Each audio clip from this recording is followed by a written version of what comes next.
Hello, everyone. Hope you are well on this Tuesday afternoon. I would get out of the cities. Those of you who live in the cities or even larger towns, I would do all you can. And I know various reasons. I know that might be difficult, but I would get out of them. I will go into more specifics. You can probably imagine some of the reasons, but I'll go into a kind of a specific example at least. Also, I have a very good passage that I will share with you that will uplift you towards the end of the video, so do stay tuned for that. A couple of things real quick. I was watching a video, I can't remember what it was, financial something, anyway, and it was talking about how just 10 years ago, the national debt was about 16 trillion. 10 years ago. In 10 years, it's doubled. It's over 34 trillion now, y'all. That's not good. I don't see where that can be good. Not a good trend. Not a good trend at all. That's the national debt, the deficit. Nobody addresses it. Nobody addresses it. It's like some of them up there address it, but not many. Also, I saw where, all the media is focusing on the Trump trial. I saw where this washed up retired actor, Robert De Niro, I guess he's retired. I don't know. If he's not, he should be. He's like 80 or over 80 years old. Went on some tirade. He had like a little press conference. It's weird. Is he an official? Is he an elected official? Why does he get to do that? It was across the street from the trial where he had this microphone. He was flanked by cops, and he's given this tirade and bad mouth and going after the Trump supporters. It's a free country. You can support who you want to support. And by the way, you don't have to tell anybody who you're voting for. When did that ever start? And back in the day, it was like, no, we don't. You just go to the booth and you get it done, and you go about your day, and life is good. Your guy might not, or lady might not have won, but that's the breaks.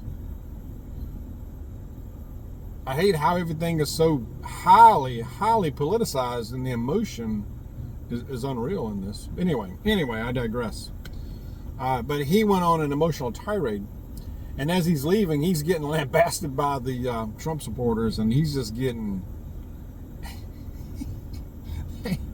they verbally abused him right back, man. That was good.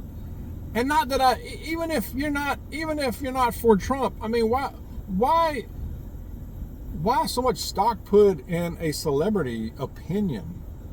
What makes him an expert in that? Just because you were an actor? And I will granted, he was a good actor. Yeah, he was a good actor. That doesn't mean he's not an idiot. You can be an idiot too. There are other very good actors that are just stupid. They're just stupid. Male and female. But just because you're an entertainer, you're a singer, or an actor, actress, why put so much stock in what they believe? What, their opinion's more important than yours? No. Is it supposed to carry more weight than yours? No. It shouldn't. Anyway, that was just on my mind. I think that's an end to us. They want us fighting with each other. They want us at each other's throats. They want there to be a war between citizens. That's what they want. They would love it. I'm convinced they would love it. Denver, what happened to Denver, Colorado? Good Lord Jesus. I don't know. I've been hearing some things, and I know several of you out there that are subscribers live near Denver, if not in Denver, and have emailed me before about what's going on there. But I saw this article. The Denver leadership has put out a playbook, a guide for other cities, advising them on how to welcome the newcomers. Y'all should see this. guides other cities, advises other cities in ways to provide housing, healthcare, other services, integrating newcomers into the local communities. Right, whatever. They're not interested in integrating. Maybe some are, but I would venture to say that the vast majority do not. Every Denver budget got cut, including the police department and the fire department of all. I mean, hello. The police department budget was cut by $8.5 million, y'all. For that. You're going to cut the budget of your fire department and your police. Fire department also cut. Didn't give a figure on that. They're probably afraid to put it out there. The fire department and the cops. What? So that's supposed to help the rising crime in Denver? I've seen some footage of the streets of Denver. It is not pretty. It's not pretty at all. Kind of resembles Los Angeles, from what I've seen. It also provides legal assistance for school enrollment, mental health services, medical services, permanent housing assistance. They're already getting temporary housing assistance. They offer onward transportation, whatever that means, access to free food, clothing, medical care, legal advice. We got homeless veterans on the streets. We got people with mental health issues, substance abuse issues, alcoholism, citizens of this country on the streets that cannot get housing. Can't even get shelter. Granted, some just choose to live like that. I get it. It's part of my work. I see it almost every day. However, believe me when I say there are those out there who would take the housing if they could get it. A citizen. In a heartbeat. They would love it. They clamor for it. Free food, hello? They would, of course. You got to eat to survive, to live. No homeless person set out as a goal in life to be homeless. Not that I know of.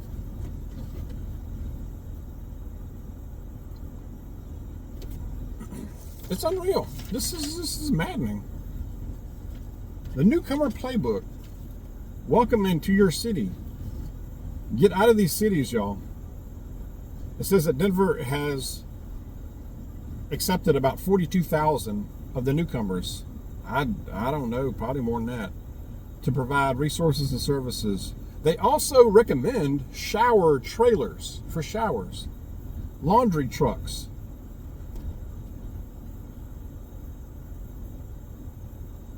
I don't know.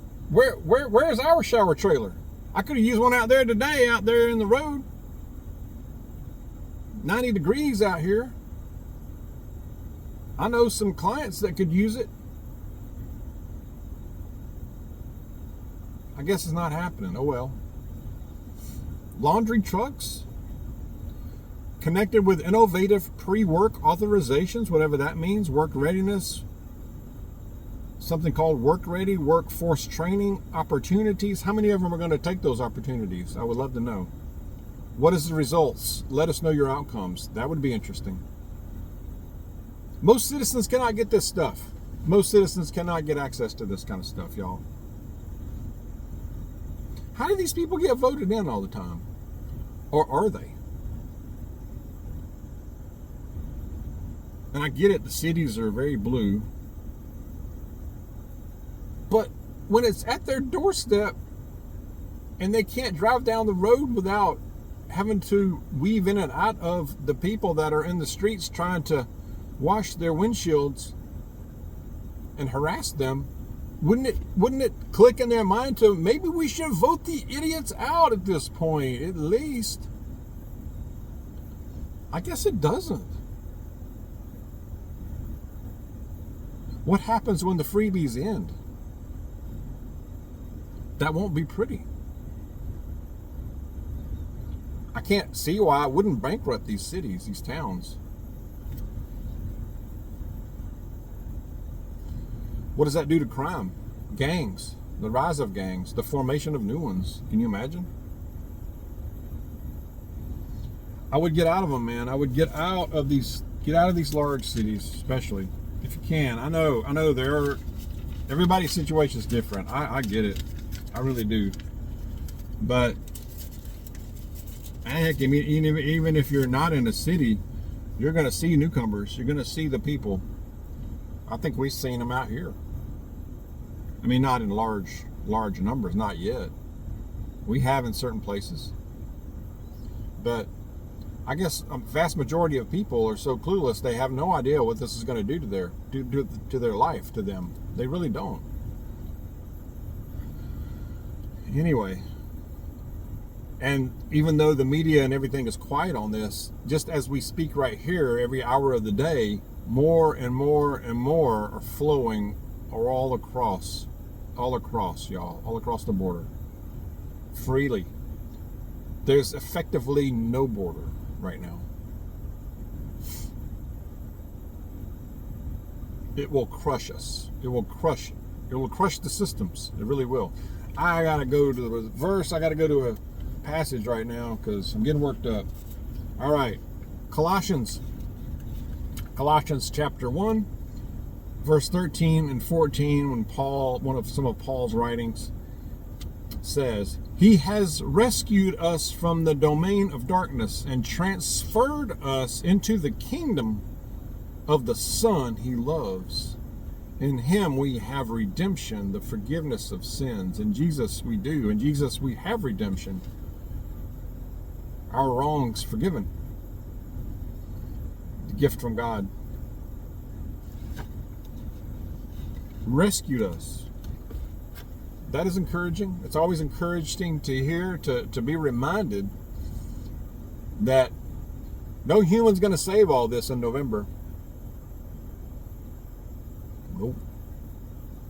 Only Jesus saves. And he will. He will. It may not be easy sledding, but we have that promise. We have that hope. Okay? Hope that's helpful. Share your thoughts. Let's continue to be careful out there. Be safe. Be aware of your surroundings. Stay close to Jesus. God bless you. I'll see you soon.